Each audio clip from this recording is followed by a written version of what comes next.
Right. Again, if you have not done so already and you would like a certificate of training for this course, please take a moment to fill out that pre-session survey while we go over some of the administrative stuff before the course begins. My colleague Abby will put it in the chat for you as people trickle in, so you have the opportunity to complete that. We will be offering a certificate of training for today's course, as well as continuing education for dental IPC requirement and EMS. We are not offering a CNE continuing nursing education for this session or any of the microlearns that we've presented. All right, so looks like it's 12:32. Let's get started. And while we do our introductions and all that, you can still finish up your pre-session surveys.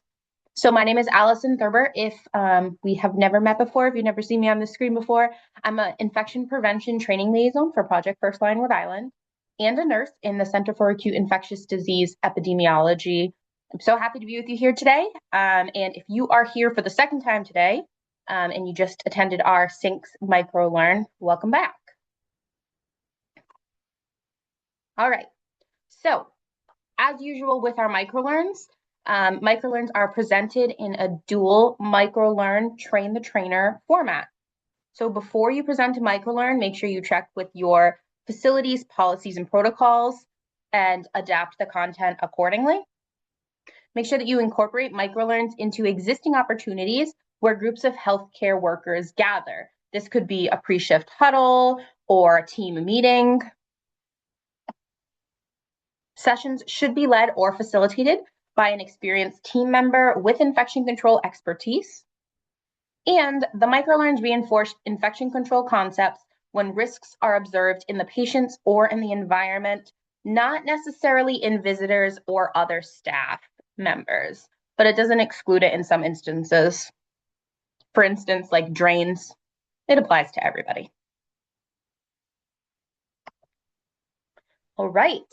So today's agenda will include our welcomes and introductions. We've kind of plugged through that. We'll go over our learning objectives. We'll introduce the topic, which today our microlearn topic is drains. It's a nice follow-up to SYNCS. There's kind of a lot of crossover there. We'll expand on the topic, how drains relate to healthcare.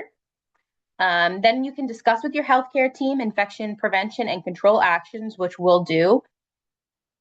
We'll wrap up and reinforce facility-specific protocols, any questions that you have as learners or as facilitators. Then we'll go over any announcements we have and end of session feedback. So learning objectives for this microlearn today are to understand how drains pose a risk in healthcare, know how to mitigate risk posed by drains by taking infection prevention and control actions, know how to apply your knowledge to your facility policies, and then feel confident in delivering microlearn materials to colleagues.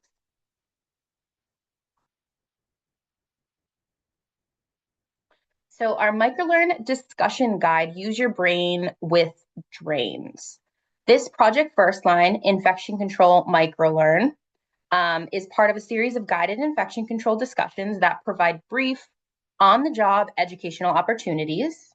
Each microlearn focuses on a single infection control topic. As you saw, we just had SYNCS, we've had measles, and we've had series in the past. We've also had ICE. Healthcare workers should be easily able to apply the key points to their daily work and perform the recommended actions to keep germs from spreading.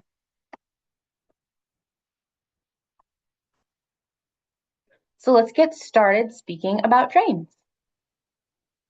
So first, we just want to introduce the topic of drains. When you're teaching a microlearn, it may be helpful to have your staff stop and think about drains prior to starting and what potential risks they have encountered in the facility. Drains, sinks, ice, a lot of the topics that we've talked about in these microlearns are things that we use every day that we don't really think about what risk they may pose. So if you're having your staff take a moment and think about drains, some questions they want to consider.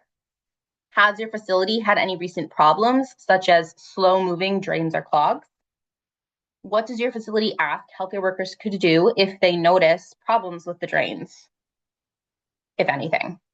And how might germs move from the drain to patients? And what actions can we take to prevent this?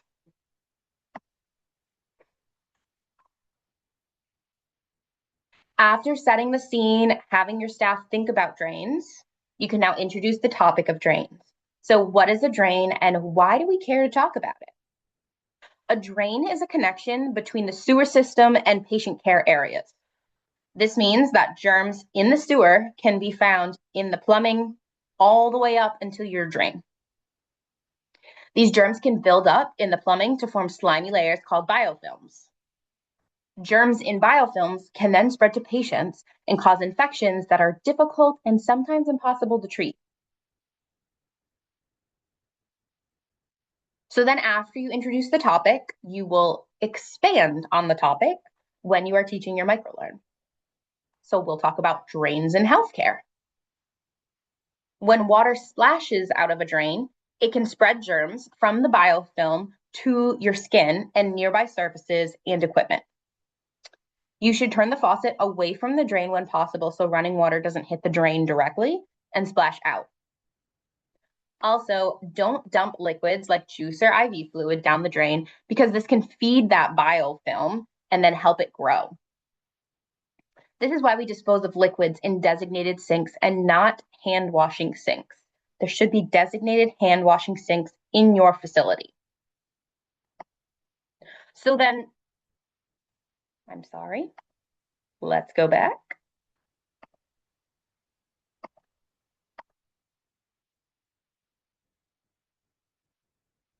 Alrighty. So then here as a presenter, this is where you would talk about where you would dispose of liquids other than water in your facility.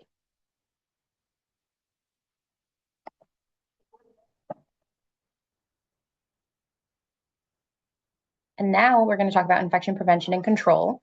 And as a facilitator, you'll discuss that part with your team. So what can we do to prevent the risk of drains at your facility? These actions aim to include aiming faucets and running water away from drains when possible. Keep care supplies like wound dressings, injectable medication, and IV bags several feet away from the sink to avoid being splashed. Report problems with drains like leaks or slow drainage. Keep counters clean and dry and wipe up splashes and sprays immediately. And clean and disinfect surfaces around sinks regularly.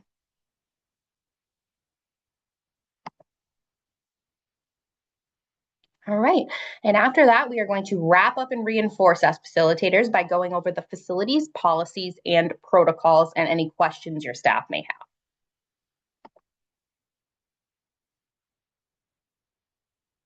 So again, at the end of a microlearn, you'll summarize the information for your staff and discuss any facility-specific information.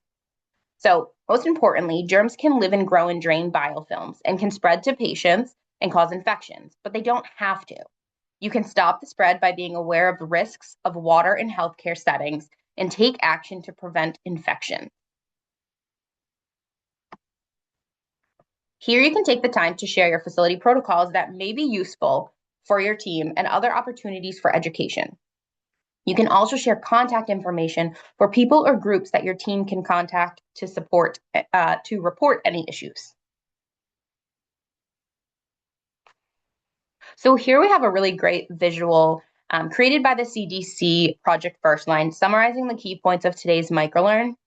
I particularly like how in depth it goes, talking about the biofilms that you don't think of behind the drain itself, showing you some of the bacteria that can grow in that drain and then spread to your patient. So this is a great learning aid. It can be hung or handed out for a quick staff education or as a supplement to microlearning training at the facility. So we're just going to take a moment to go over key takeaways from today's microlearn. So first and foremost, germs in the sewer, including drug-resistant germs, can be found in the plumbing all the way up to the drain. Drain biofilms are those slimy layers of germs that can splash out of that sink. Never dispose of liquid waste in a hand washing sink. Your facility should have designated hand washing sinks. and reduce germ spread by keeping supplies away from the sink, minimizing splashes, and keeping and cleaning and disinfecting sinks and countertops regularly. All right, here's some references from today's session, including that PDF for the poster, if you are interested in that. And then lastly, we have our end of session feedback. Please take some time to complete the end of session feedback poll. This will help us improve any of our future trainings to suit your learning needs. And then if you are interested in that certificate of training, please be sure to check your emails tomorrow for the end of session survey, or post-session survey, I believe we call it. So you did the pre-session survey, and then tomorrow you'll do the post-session survey. That will be emailed to you, and then we will send you your certificate of training. And that is it for today's course. I thank you for attending Drains. And again, if you attended Sinks prior to this, it was great seeing you again.